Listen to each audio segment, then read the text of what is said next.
Leadership is a very important skill, but everybody does not have, and neither does everybody reach on the position of leadership.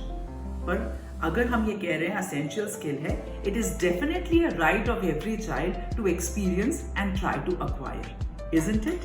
But कैसे करेंगे? जब आप class में monitor बनाते हैं, even by rotation, in a year, not more than 20 children will be monitors. Nearly 100% parents I have seen, they really want their child to go on the stage and speak thought of the day or do a lot of public speaking, but does everybody get that opportunity?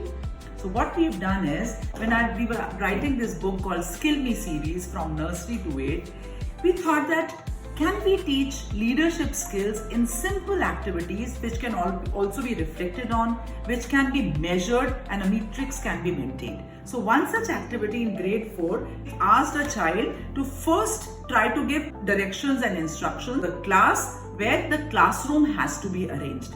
Now here it is ensured that the first message the child gives to themselves or the first instruction is for themselves.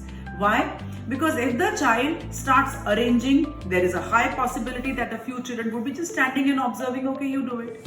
In case the child is only giving instructions, then not necessarily everybody would be following, right? So how does a child balance giving instructions and being part of it?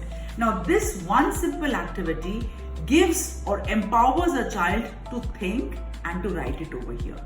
Normally a monitor stays for a longer time, and you make the monitors for various reasons, because how do we train what are the skills a monitor require? So what do we do is, the child probably who's very good, very active, who probably is helpful, you nominate the child as a monitor and let the child do the needful.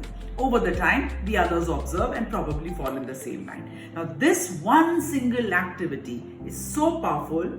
The time which is required is the thinking time. Such like activities will be very helpful for social, emotional, leadership and life skills.